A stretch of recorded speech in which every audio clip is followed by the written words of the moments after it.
So our task today is to divide polynomials using the long division. Now, so ito ngayon yung ating lesson. So for example, we have this, we have negative 17x minus 15 plus 5x squared is divided to x minus 4. So, the first thing to do is to set or transform the given to its standard form. So, as you see, hindi pa siya nakaayos ng standard form.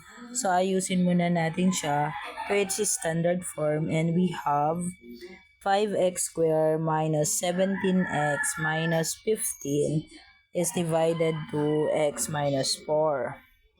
So, kapag may nawawala tayong degree, we just put or write 0, no?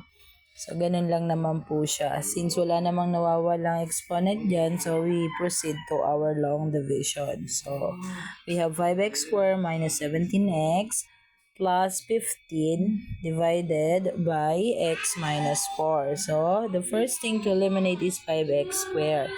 So, 5x squared divide to x because our divisor is x minus 4. So, we have 5 times x over x. And we do the cancellation, then the answer is 5x. And that will be the quotient. So, we have 5x times x will give you 5x squared. Then, 5x times negative 4 is negative 20x.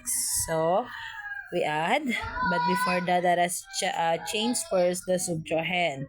So, this is positive, we change it to negative, so we have 0.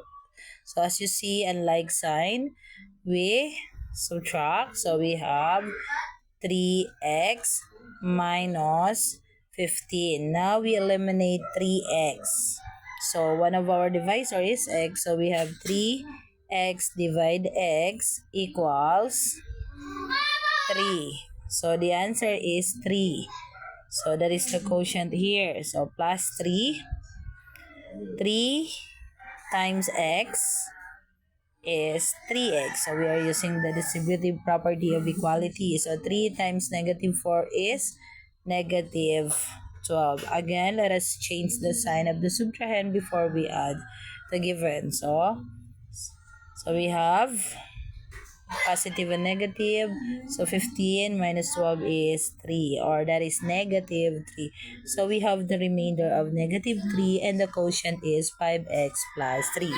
So therefore, the answer is written like this. So P of x over D of x. So that is the dividend over the divisor equals the quotient. Our quotient is 5x plus 3. So that will be the answer. That will be the quotient. Plus the remainder. Now we enclose the remainder because of its sign. So we have negative 3 as the remainder over the divisor x minus 4. So that is the answer for our first example. So now you try the given activity that I gave to you.